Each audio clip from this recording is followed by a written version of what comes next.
19 Interesting Details about Albert Einstein. Albert Einstein was honored as Times Person of the Century in 1999. Einstein, the creator of special and general relativity, introduced ideas that would later contribute to the development of numerous contemporary technologies. According to a remark from Einstein, "I have no exceptional talents. I'm just incredibly inquisitive." Here are some details about the physicist who discovered E equals mc squared and gave us wild hair.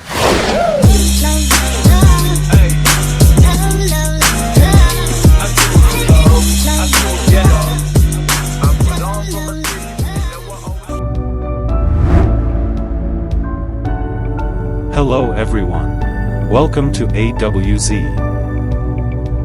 Don't forget to subscribe our channel. The room was frightened when Albert Einstein was born due to his deformed skull. Einstein, A Life by Dennis Bryan claims that on March 14, 1879, a baby Einstein was born with a swollen, malformed head and a massively overweight physique. Later, when she saw him, Einstein's grandmother yelled, "Much too fat. Much too fat," at the obese kid. Fortunately, Albert would ultimately fill out his frame. However, he did struggle with other aspects of development. It was said that he wouldn't speak until he was 2. Albert Einstein was the master of the tantrum as a child. When he was angry, the budding genius had a penchant of hurling things. Once, an irate Einstein even tossed a chair at his teacher. The 5-year-old loved to barrage his teachers and family members. Maya, who frequently received blows to the head from Einstein's volleys, later remarked, "It needs a sound skull to be the sister of an intellectual." His entire face turned yellow when he was angry, with the exception of the white tip of his nose, according to Alice Calipris and Trevor Lipscomb's biography. Albert Einstein did not have academic difficulties. It's a fallacy that Einstein struggled in school. A young Einstein studied physics and mathematics for leisure in the summers, and by the age of 15, had mastered differential and integral calculus. But that doesn't mean he was a model student. When it came to studying subjects he didn't find interesting, Einstein detested rote learning. Naturally, the stubborn number lover failed the language, zoology, and botany sections of the entrance exam for the Zurich Polytechnic School. The IQ of Albert Einstein is unknown. Although Einstein's IQ was never assessed, speculation has nonetheless continued. Numerous websites assert that the physicist had an IQ of 160, but there is no way to confirm that assertion. Dean Keith Simonton, professor emeritus of psychology at the University of California, Davis, told Biography that, "One fundamental issue with the estimations I've seen is that they tend to mix intellectual capacity with domain-specific performance. For all we know, Einstein might have been as talented as the ordinary person in fields unrelated to physics." Playing the violin allowed Albert Einstein to re-energize his thinking. Einstein frequently listened to music when he needed to unwind. At the age of 5, he began taking violin lessons. By the time he was about 17, he had impressed his cantonal school's music teachers with his playing. When Einstein and Max Planck were friends and fellow theoretical physicists in Berlin around 1914, they would perform sonatas together. And once he rose to fame, Einstein performed at a few charity events with legends like Fritz Kreisler. His second wife, Elsa, remarked that music helps him when he is thinking about his theories. He leaves for his study, returns, plays a few chords on the piano, makes a note, and then goes back. Albert Einstein was not particularly good at fashion. The fact that Einstein was not required to wear socks when giving lectures at Oxford in the 1930s made him quite happy because he detested wearing them. According to reports, Einstein's hostility was sparked by a knowledge he had as a young child. "When I was little I discovered out that the big toe invariably ended up making a hole in a sock. I quit wearing socks as a result." He often donned an undershirt, rope-reinforced baggy pants, and, sometimes, sandals made for ladies as an adult. Albert Einstein enjoyed boating, and was absolutely terrible at it. Einstein developed a lifelong love of sailing while still a student at Zurich University. He was a terrible sailor, which was the only issue. He frequently capsized his boat and repeatedly needed to be rescued. The name of his sailboat was Tinnef, which is Yiddish meaning, worthless. The punny headline of the New York Times 1935 article about Einstein's sailing mishaps read, "Relative tide and sandbars trap Einstein." Albert Einstein's famous hair was a result of becoming a father. Before his son Hans was born in 1904, Einstein had a tidy head of dark hair when he was a young man. Like many new parents, Einstein found that everything changed when they had a new mouth to feed. The patent clerk stopped combing his hair and going to the barber because he was too busy working to maintain his family. An iconic look gradually emerged. For the rest of his life, Einstein would avoid barbers. Elsa, his second spouse, would trim his mop if it became untidy. Albert Einstein had a propensity towards eating aimlessly. With two pals, Einstein established the Olympia Academy book club when he was a patent clerk. The trio typically had fruit, tea, sausages, and Gruyere cheese for dinner. But as a surprise, Einstein's buddies brought pricey caviar for his birthday.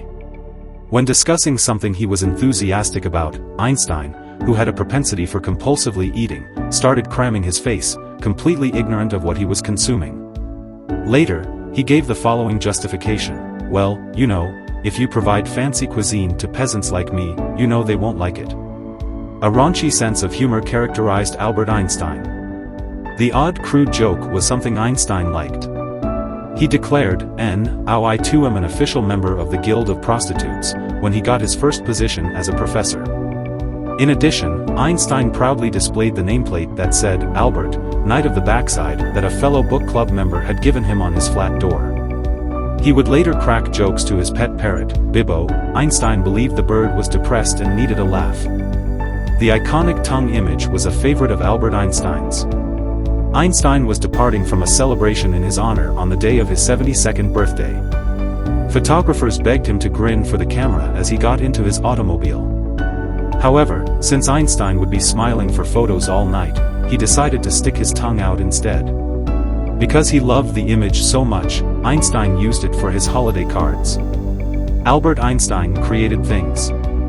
Einstein was naturally interested in invention and would get about 50 patents in his lifetime, having spent 7 years working in the Swiss patent office. He liked to play with electronics, and he finally filed patents for a blouse, a refrigerator that could last 100 years, and a camera that could calibrate itself. Albert Einstein was a complete dunce when it came to love.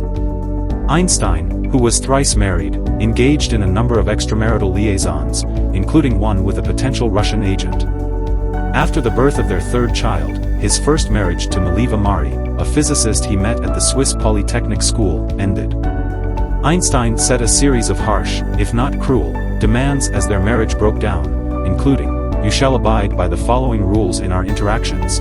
1. Don't expect me to be intimate with you. 2. If I ask you to cease talking to me, you will. Naturally, they got divorced. Later, Einstein wed Elsa Lowenthal, a relative. The Manhattan Project was sparked by a letter that Albert Einstein signed. Despite not participating in the Manhattan Project, Einstein played a crucial role in its inception. German researchers made the crucial discovery of uranium nuclear fission in the late 1930s, which paved the way for the creation of the atomic bomb. Two Hungarian-American scientists named Leo Szilard and Eugene Wigner decided to ask Albert Einstein to write a letter to his friend, the Queen of Belgium, because much of the world's uranium was located in the Congo, which was then a Belgian territory.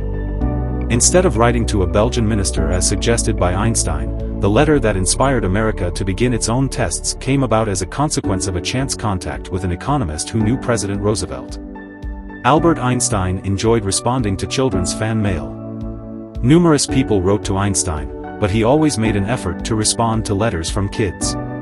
A little girl complained about her struggles with math in one letter. The lecturer allegedly replied, "Do not be concerned about your math challenges. I can tell you that mine remain superior." In her book Dear Professor Einstein, Alice Calapris compiles Einstein's numerous letters to kids, which are charming and inspiring. Albert Einstein declined the Israeli presidency. The Prime Minister invited Einstein to take up the, mainly ceremonial, position after Chaim Weizmann, the first president of the State of Israel, passed away in 1952. The physicist rejected, stating in writing, "The offer from our State of Israel has greatly impacted me, and I am both pained and embarrassed that I can't accept it. I have dealt with objective issues my entire life, thus I lack the aptitude and experience necessary to interact with people appropriately and perform official duties." Albert Einstein was a vocal supporter of racial equality.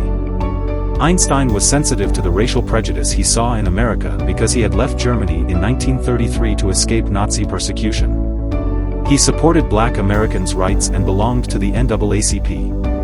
In 1937, when renowned black singer Marian Anderson arrived in Princeton to perform but was turned away from a hotel room, Einstein extended an invitation for her to remain in his house. Additionally, he exchanged letters with W.E.B. Du Bois, whom Einstein offered to serve as a character witness for when Du Bois was the focus of the Red Scare. He referred to segregation as a cancer of white people in a 1946 speech at Pennsylvania's Lincoln University and said, "I do not plan to be quiet about it." The creator of Yoda was inspired by Albert Einstein. Einstein's face inspired some of Yoda's facial features. Nick Maley, a special effects designer on Star Wars, the creases around Einstein's eyes somehow found their way into the Yoda design, and a picture of him ended up on the wall behind the Yoda sculptures. Yoda slowly evolved into the elderly wise-spirited gnome that we all know today from a relatively sprightly, sick, tall, slender, grasshopper-type creature throughout the course of this evolutionary process. The theories of Albert Einstein are more relevant than you would realize. Although it's simple to think of Einstein's ideas of relativity as solely theoretical, they actually have practical applications. According to the general theory of relativity, for instance, time moves more quickly for objects in space than it does for objects on Earth.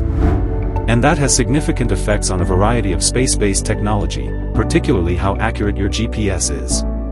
His theories lay the groundwork for nuclear technology and also clarify how electromagnets function. This is all for today. Check out other videos on our channel. Thank you for being with us.